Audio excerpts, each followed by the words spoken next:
파트 1. 레이놀즈의 미국 배경.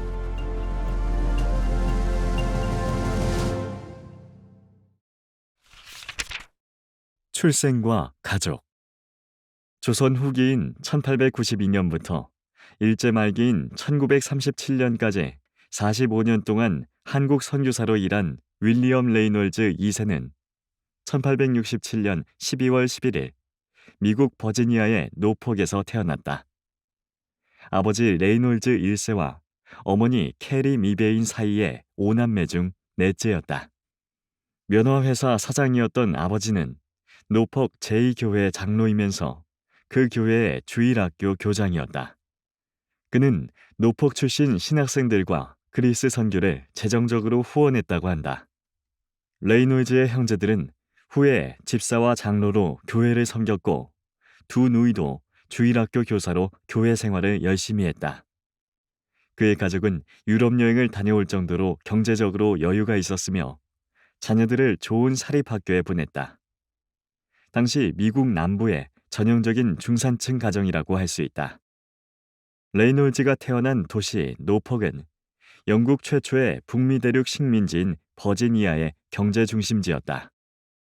특히 미국 남북전쟁 이후 산업화와 도시화가 진행되면서 철도를 이용한 면화 수출업과 해안 교역으로 크게 발전했다. 이것은 노폭뿐만 아니라 당시 미국 사회의 전반적인 상황이기도 했다. 남북전쟁 이후 미국은 부유층과 빈곤층이 눈에 띄게 늘어나는 가운데 중산층도 빠르게 성장하고 있었다. 또 그들의 생활이 미국 사회에서 가장 영향력 있는 문화 형태로 자리 잡기 시작했다. 우리나라로 치면 1960에서 1970년대에 해당한다. 경제가 발전하면서 회사를 차리거나 회사에 취업을 하고 자기 소유의 상점을 열고 무역에 종사하고 전문직에 진입하고 조직을 관리하는 등의 기회가 더욱 많아졌다. 미국 남부 역시 19세기 중반 극적인 성장을 이루었다. 농업 경제의 생산성이 높아지면서 번영이 시작되었고 사탕수수나 면화 같은 상품 작물 무역으로 남부는 당시 국제 통상의 주요 거점으로 떠올랐다.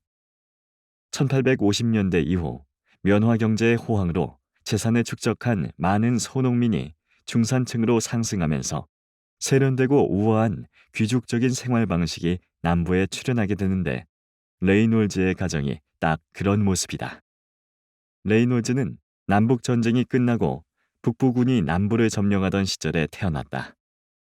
미국의 남북 전쟁은 노예 해방 문제를 둘러싸고 그것에 찬성하는 상공업 중심의 북부와 반대하는 농업 중심의 남부가 벌인 대규모의 군사적 충돌로 62만 명의 전사자가 발생했다. 전쟁 후 북부군은 남부 전체를 5개 군사지역으로 나누어 군정을 실시했는데 그 핵심은 해방된 노예의 시민권을 인정하는 새로운 주헌법과 정부를 구성하는 것이었다. 하지만 북부군이 물러나자 레이놀즈의 고향인 노폭을 비롯해 남부 각 지역의 유럽계 지도자들은 다시 권력을 장악하고 아프리카계 주민을 차별하기 시작했다. 해방된 노예들이 도시로 몰려들자 유럽계 주민들은 그들을 환영하지 않았고 결국 아프리카계 주민의 거주지는 분리된 곳에 형성되었다. 각급 학교도 마찬가지로 아프리카계와 유럽계로 완전히 나뉘었다. 각종 권리로부터 철저하게 배제된 것이다. 레이놀즈는 이와 같이 피부색에 따라 삶이 완전히 분리된 인종주의적 사회 속에서 남북전쟁 이전의 남부 사회를 그리워하는 유럽계의 분위기 속에서 성장했을 것이다. 그때 남부의 일반적인 백인 가정은 가족과 공동체를 지키기 위해 최선을 다하는 가부장적 남편과 가정과 교회를 자신의 영역으로 여기고 남편에 대한 순종을 미덕으로 여겼던 아내가 함께 만드는 세상이었다. 미국 남부의 풍요로운 유럽계 가정에서 태어난 레이놀즈는 집안의 장로교적, 기독교적 분위기뿐만 아니라 남부 중산층 가문의 가부장적이고 보수적인 가치관에서도 많은 영향을 받았을 것임이 분명해 보인다. 후에 레이놀즈가 한국에 와서 부인 패시 볼린과 함께 꾸린 가정의 모습은 이와 대단히 유사하다. 미국 남장로교. 19세기 중반 미국 사회가 노예 문제 때문에 남과 북으로 대립하면서 그 여파는 곧 교회로 밀려들었다. 1830년부터 1861년까지 미국 장로교는 노예제도 폐지를 찬성하는 쪽과 반대하는 쪽으로 양분되어 큰 진통을 겪었다. 그 문제로 1844년 침례교가 남북으로 갈라섰고 감리교 역시 1845년에 나누어지면서 장로교의 분열 위기도 조성되었다. 결국 복잡한 과정을 거쳐 노예제도의 유지를 찬성하는 쪽이 미국 남장로교를, 그 반대편이 미국 북장로교를 이루면서 각각 헤어지게 되었다. 그 후 1983년 통합할 때까지 이 두 교단은 100년 이상 독립된 길을 걸어가게 되는데 1885년 이후 북장로교가 한국에 파송한 선교사들이 주로 서울과 경기, 충청북도, 평안도, 황해도, 경상북도 등에서 선교했다면 레이놀즈를 비롯한 남장로교 선교사들은 7년 뒤인 1892년부터 내한하여 호남과 충청남도 일부를 중심으로 활동하게 된다. 남장로교의 특성은 노예제도를 둘러싼 북장로교와의 갈등 과정을 통해 분명하게 드러났다. 처음에 남장로교는 노예 문제가 세속의 영역에 속한 일이므로 교회가 개입할 필요가 없다는 입장이었다. 노예제도의 유지 또는 폐지의 결정권은 오로지 국가 소관이라는 것이다. 신약시대 사도들이 노예제도를 제거하려고 시도한 적이 없기에 우리 역시 그 문제를 결정할 권한이 없다라는 주장에서 그들의 입장이 잘 읽힌다. 이는 교회와 세상을 분리시키는 이원론적 세계관이었다. 이렇게 노예제도를 옹호한 남장로교의 인종주의적 태도는 남부의 보수적인 분위기 속에서 그 이후에도 오랫동안 지속되었다. 한국 교회사와 관련하여 주목되는 남장로교의 특징 가운데 하나는 선교 행정 분야다. 남부와 북부의 분열 이전, 미국 장로교는 국내 선교와 해외 선교, 그리고 문서 선교 등 전문성을 필요로 하는 영역은 총회에서 직접 관장하지 않고 해당 기관을 별도로 설치해 사실상 독립적으로 사업을 진행하도록 했다. 하지만 남장로교는 총회가 이 사업들을 직접 운영해야 한다고 보았다. 그래서 출범 초기부터 해외 선교, 국내 선교, 출판 사업, 기독교 교육 등의 분야에 해당 실행위원회를 두어 총회가 이 사업들을 모두 주관했다. 즉, 북장로교처럼 독립적인 해외 선교부를 조직하지 않고 총회 산하에 해외 선교 실행위원회를 만들어 운영했다. 일제강점기 한국에서 신사참배 문제가 불거졌을 때 북장로교는 해외 선교부 내의 복잡성으로 인해 입장을 정리하는 데 많은 시간을 소요했지만 남장로교는 선교본부의 총무를 파견해 신속하게 신사참배 거부와 학교 사업 철수를 결정할 수 있었다.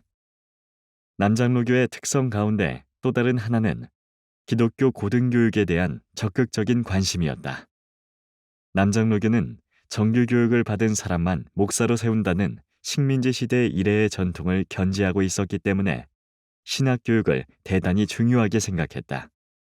남장로교의 대표적인 목회자 양성기관은 버지니아의 유니언 신학교인데 바로 레이놀즈가 여기서 공부했다. 유니언 신학교는 남장로교 전통의 요새라고 불렸다. 기독교인의 사회적 책임과 지성을 갖춘 인재 양성을 중시했던 남장로교의 전통은 일반 대학의 설립과 운영으로 이어졌다. 25개에 달하는 남장로교의 대학 가운데는 1775년에 설립된 버지니아의 햄던 시드니 대학과 노스캐롤라이나의 데이비슨 대학, 메리 볼드윈 여자대학, 아그네스 스콧 여자대학 등이 잘 알려져 있다. 이 대학들은 미국 남부 지역의 장로 교인들이 자기 자식을 믿고 맡길 수 있는 훌륭한 학교였다. 레이놀즈는 햄던 시드니 대학에서 공부했다. 그런데 당시 미국에서 대학 교육이라는 것은 사실 중산층과 그 이상의 계층들이 누릴 수 있는 특권이었다. 또 사회적 기회가 상대적으로 많았던 상류층 자제들은 해외 선교에 나서는 경우가 많지 않았다. 즉, 조선 후기 일제강점기에 내한한 남장로교 선교사 대부분은 남북전쟁 이후 새로 생겨난 신흥 중산층 가정 출신의 젊은이들이었다. 남장로교는 이들을 겨냥해 소규모의 기독교 대학들을 남북 곳곳에 세워 운영했던 것이고, 그 대학 출신들은 바로 19세기 후반 남장로교 해외 선교 자원의 주력이 되었다. 물론 북장로교나 북감리교 역시 오대오 북은 신흥 공업 도시의 중산층 출신들이 선교 인력의 절반 이상을 차지했다. 19세기 후반 시작된 미국 기독교의 해외 선교는 기본적으로 중산층 운동이라고 할 수 있는데, 이러한 유형에 가장 적합한 인물이 바로 레이놀즈다. 레이놀즈가 한 공부. 레이놀즈는 턴스톨 선생 밑에서 초등학교 교육을 받은 후 노퍽 아카데미에서 중등 과정을 공부했다. 1728년 시작된 노폭 아카데미는 미국에서 8번째로 세워진 버지니아 최초의 중등학교였다. 레이놀즈는 이 명문 사립학교를 다니면서 라틴어와 헬라어, 독일어 등 각종 언어에 흥미를 갖기 시작했다. 나중에 한국 선교 현장에서 성경 번역에 종사하게 되는 출발점이었다. 또 스포츠를 좋아해 대학에 들어가기 전까지는 교실보다 운동장에서 더 많은 시간을 보냈다고 한다. 1884년 6월 아카데미를 졸업한 레이놀즈는 그해 9월 버지니아의 햄던 시드니에 위치한 햄던 시드니 대학에 입학해 2학년 과정에 배정되었다. 이때 그리스어와 독일어, 라틴어는 3학년 또는 4학년 과정을 수강할 수 있었다. 노폭 아카데미에서 언어를 열심히 공부한 덕분에 상급반 수업을 허락받은 것이다. 프린스턴 대학 출신들이 주도해 세운 이 학교는 남부 최초의 사립대학으로 프린스턴을 모델로 하여 엄격한 인문교육을 시키는 곳으로 정평이 나 있었다. 햄던 시드니는 1780년대와 1830년대 미국 교회를 강타했던 부흥운동의 중심지였다. 그리고 그 부흥운동의 결과로 아치볼드 알렉산더, 모세스 하지, 존 라이스, 조지 백스터 등의 걸출한 신학자들이 배출되었다. 햄던 시드니의 정신은 미국 기독교 부흥운동의 연장선에서 19세기 말까지 하나의 복음적 전통을 형성하며 계속되고 있었다.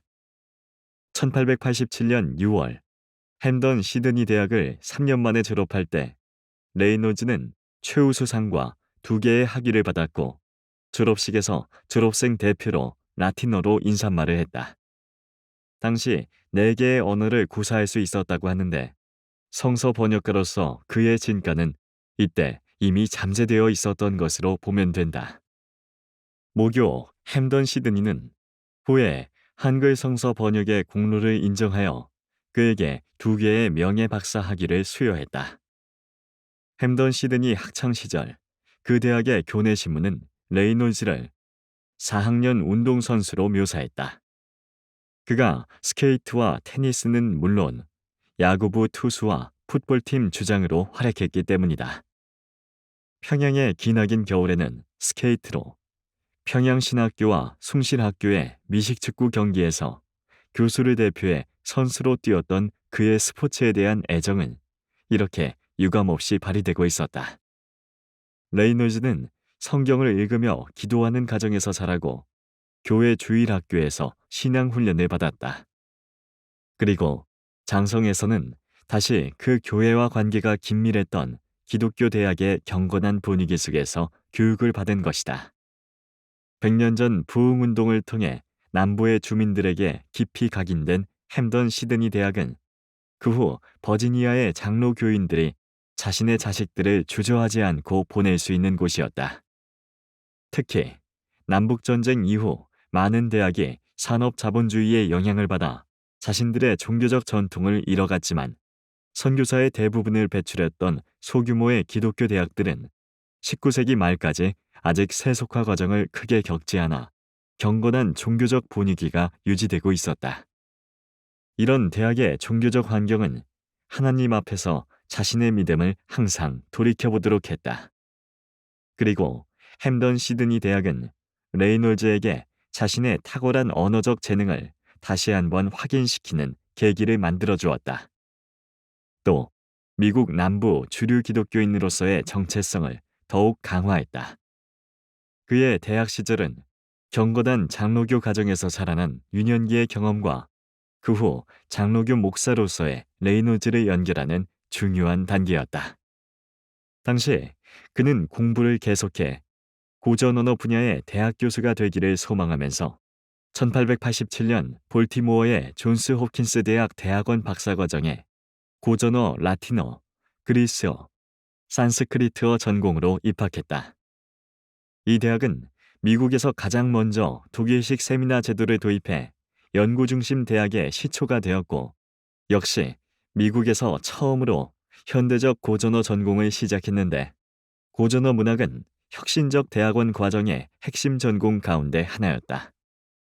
그러나 그의 학업은 아버지의 사업 부진으로 학비 조달이 어려워 1년 만에 중단되었다. 레이놀즈는 나중에 이때의 박사과정 중단이 하나님의 뜻이었다고 수료했다. 집으로 돌아온 그에게 인생의 전환점이 마련되고 있었기 때문이다. 1888년 레이놀즈는 고향 노퍽으로 돌아와 2년 동안 인근의 공립학교 교장으로 일했다. 그가 교장직에 지원한 사실을 알게 된 노퍽 아카데미의 교사와 교장, 그리고 햄던 시드니 대학의 교수와 학장 등 은사들이 나서서 적극적으로 추천서를 써주었기에 어린 나이에도 불구하고 교장이 될 수 있었다. 그들은 더 이상 바랄 것이 없는 학생으로 레이놀즈를 기억하고 있었다. 교장으로 있으면서 레이놀즈는 YMCA의 정기 집회에 꾸준히 출석했다. 그는 그 모임에서 큰 은혜를 받았다. 또 자신의 모교회인 노퍽 제2장로교회의 당시 담임 목사였던 레이시의 인상적인 설교는 그의 믿음을 더욱 자극했다. 그러면서 존스 홉킨스에서 계속 공부할 수 없게 된 것을 신앙적으로 해석하기 시작했다. 그리고 결국 그가 목회자가 되기를 바라는 사람들을 계속 만나면서 그 길을 가기로 결심했다. 집으로 돌아온 지 2년 만에 이번에는 유니언 신학교가 레이놀즈를 기다리고 있었다. 그의 인생을 향한 하늘의 뜻이 무엇인지 점점 더 분명해지는 순간이었다. 그런데 여기서 잠깐, 레이놀즈의 신앙을 설명하는 또 하나의 증거로 YMCA에 대해 살펴볼 필요가 있다. 후에 레이놀즈는 YMCA가 자신을 신학교로 인도했다고 수료했기 때문이다. 당시의 YMCA는 기독교 선교의 중심축이었던 기독학생 운동을 통해 접근이 가능했다. 근대 기독학생 운동은 1844년 런던에서 조직된 YMCA가 그 출발점이었다. 그리고 1851년에는 미국 YMCA가 보스턴에서 창립되었다. 1854년 보스턴 YMCA에 가입한 드와이트 무디는 그 후 시카고 YMCA의 회장이 되었고, 유명한 부흥사로서 19세기 후반에 미국 3차 대부흥 운동을 주도했다. 또 그 사이 미국 대학 YMCA도 크게 성장하여 북미 대학 YMCA가 생겨났고, 초대 총무에 루터 위샤드가 임명되었다. 1886년 매사추세츠주 허먼산에서 열린 YMCA 여름대회에서 학생자원 운동이 시작되었다. 이곳에서 SVM 의장 존 모트는 모디와 위샤드를 만나 그들의 세계 선교에 대한 열정을 전수받았다. 1890년 클리블랜드에서 558명이 모인 SVM 대회에서는 이 세대 안에 세계를 복음화하자는 구호가 채택되었다. 우리의 1980년대 CCC 여름 수련회의 모습을 떠올리면 이 장면을 이해하기가 좀 더 쉬울 것이다. 레이놀즈는 바로 이 시기에 버지니아의 고향에서 YMCA와 접촉했다. 그때는 YMCA가 모디와 위샤드로 인해 복음 열정이 강화되고 있던 때였다. 즉, 그는 이미 신학교에 입학하기 전 YMCA를 통해 바로 이러한 선교 운동의 흐름을 소개받고 해외 선교에 대해 진지한 마음을 가졌던 것으로 보인다. 레이놀즈는 1890년 9월 유니언 신학교에 입학했다. 그리고 한 학기가 채 지나지 않은 그해 12월 28일 일요일 오후 10시에 선교사가 되기로 결심했다. 그가 이미 해외 선교에 대한 많은 정보를 갖고 있었다고 볼 수 있다. 레이놀즈의 신앙에는 햄던 시드니의 부흥운동과 YMCA의 선교운동 전통이 먼저 자리하고 있다. 그는 19세기 중후반 미국 기독교 세계의 도도한 흐름에 깊이 빠져 있었던 것이다. 그리고 거기에 덧붙여서 그에게는 그가 공부했던 유니언 신학교의 보수적인 신학이 머릿속에 새겨져 있었다. 레이놀즈는 한국의 장로교회에 남장로교의 신학을 소개하고 전수한 주역이다. 유니언 신학교는 처음부터 고전교육을 중시하는 전통을 갖고 있었다. 그래서 히브리어와 헬라어의 습득, 그리고 거기에 기초한 성경 원문 해석을 교육과정의 핵심으로 삼고 있었다. 즉, 신구약 성경을 원문으로 읽어낼 수 있는 수준의 목회자를 양성하려는 것이었다. 햄던 시드니 대학과 존스 호킨스 대학에서 이미 고전어를 어느 정도 습득한 레이놀즈는 3년 과정의 신학교를 2년 만에 끝낼 수 있었다. 레이놀즈의 신학생 시절은 당시 미국 신학교의 재학생들이 그러했던 것처럼 경건한 생활과 해외 선교에 관심이 집중되어 있었다. 그에 더하여 레이놀즈는 공부를 잘했다. 그는 재학 중 반 전체에서 성적이 가장 좋았다. 히브리어는 100점 만점이었다. 그에게 히브리어를 가르친 월터 무어 교수는 그의 답안지에 매우 좋음이라고 썼다. 월터 무어는 유니언 신학교 제2의 창건자로서 이후 학장을 오랫동안 역임하며 캠퍼스를 버지니아 리치먼드로 옮기는 등 중흥의 주도적인 역할을 했다. 또 레이놀즈는 매주 수요일 학교에서 열린 저녁 기도회의 모임에 참석했다. 어느 수요일 그 모임에서 레이놀즈가 설교했을 때 그 자리에 참석한 토머스 교수는 레이놀즈의 그날 밤 설교를 듣고 정말 놀라워했다.